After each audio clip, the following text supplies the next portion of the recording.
Hi hello மச்சீஸ், எல்லாருக்கும் happy Ramzan. So இன்னைக்கு ரம்ஜான் ஸ்பெஷலாக நம்ம வீட்டில் வந்து சக்கரவள்ளி பாயசம் செய்ய போகிறோம். இதான் நானும் ஃபர்ஸ்ட் டைம் செய்ய போகிறேன். ஒரு பேனில் நெய் ஊற்றிட்டு அந்த நெய்யில் முந்திரியும் திராட்சையும் வறுத்தெடுத்துடும். அதே பாத்திரத்தில் நம்ம சீவி வச்ச சக்கரவள்ளி கிழங்கு வதக்கிட்டு அதுக்கப்புறம் வந்து பால், நான் வந்து 1 லிட்டர் பால் காய்ச்சி வச்சிருக்கேன். அதில் அரை லிட்டர் வந்து ஊற்றிட்டு நல்லா திக்காயிட்ட பிறகு தேவையான அளவு நம்ம சர்க்கரை கொட்டிக்கிறோம். சர்க்கரை கொட்டி நல்லா மிக்ஸ் பண்ணுறோம். ஏலக்காய் வேணும்னா நீங்கள் ஏலக்காய் போடுங்க, நான் ஏலக்காய் போடல.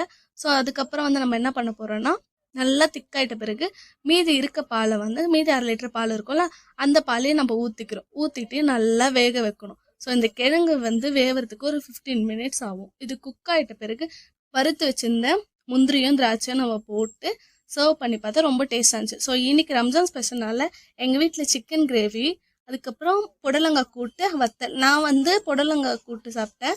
ஏன்னா நாங்கள் ஃபாஸ்டிங் இருக்கு, நான்வெஜ் சாப்பிட மாட்டோம். எங்கள் அண்ணனுக்கு மட்டும் நான்வெஜ் வச்சுட்டோம். ஸோ இந்த வீடியோ உங்களுக்கு பிடிச்சிருந்தா நம்மளுடைய பேர் கிடைக்கல சேனலை சப்ஸ்கிரைப் பண்ணுங்கள். பாய் பாய்.